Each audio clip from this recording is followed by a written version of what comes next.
Good afternoon, parents. Welcome to the segment of Mr. Bletcher's Homeschool that is aimed directly at yourselves. One of the number one things that's always said to me by parents is, we really wish we could help our children learn this concept or this idea, but how they're taught it now is different to how we learnt it at school. In this segment, we're hoping to give you some tips and tricks that we in school use to help your children that you can deploy at home.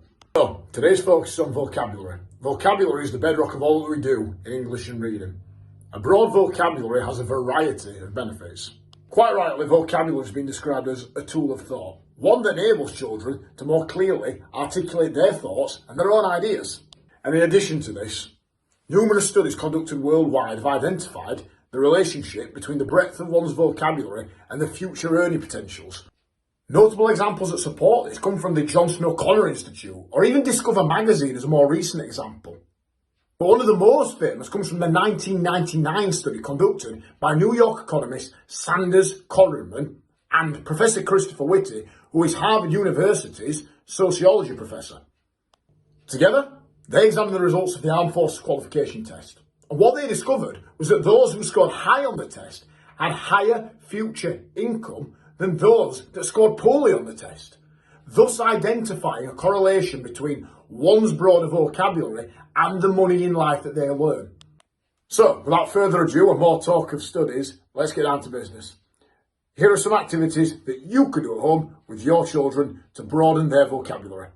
One absolutely great activity to do with your children at home is word association. Now, in this activity, you have a focused bit of vocabulary. And beneath that focused bit of vocabulary are lots of other pieces of vocabulary. Some pertinent to this word, some irrelevant. So, as you can see, I have the word empire as the focused piece of vocabulary. Beneath it, I have the word tea, trade, wheel, revolution, dynasty, spade, gems, slavery, evolution, independence, and gladiator. Quite simply, what your child needs to do is circle any words that they loosely associate with the word empire. It's a great way to have a conversation around vocabulary. Be sure to ask probing questions. Get them to justify their choices. So without thinking about this too much, the first word that I'd circle is trade, because it's fundamental to the function of empire. The next two bits of vocabulary that I'd loosely associate with empire would be revolution and independence. Now, the reason I've joined them is because I think these two are intrinsically linked. A lot of the times, subjects beneath empire revolted for the purpose of becoming independent. Dynasty is another piece of vocabulary that I associate with empire, specifically the Chinese empires that tend to be dynastical. And finally, tea. Again, when I think of tea and empire, I think of the British Empire's involvement with China. I also think of the Boston Tea Party and the movements that eventually led to the American War of Independence. So as you can see, it's a great way to have a conversation around words. I can't stress enough the importance of asking those probing questions, however. Get your children to justify why they've selected the words that they have. And most importantly, get them to link those words back to the focused piece of vocabulary. A bolt-on to this activity would be disassociation.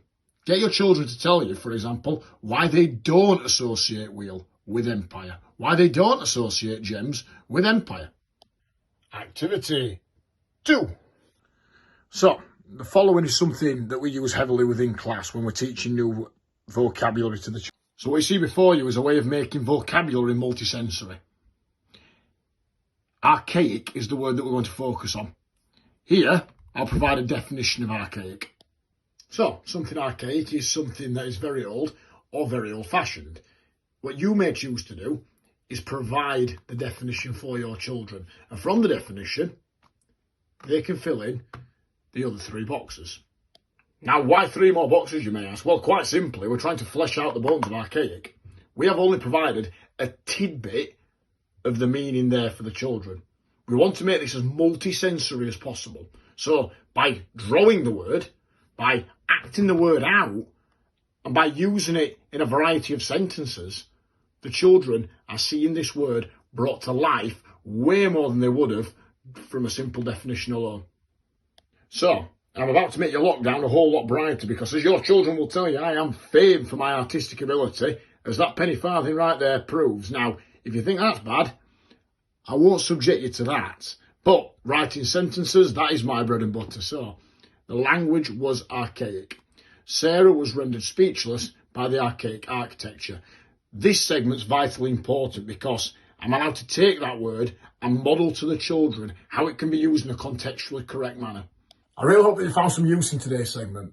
If you want to see a video on absolutely anything else at all, please feel free to get in touch with me via my class dojo, Mr. Bletcher via his, or both of us through the Year 5 Google Mail account. Thank you very much and have a lovely day.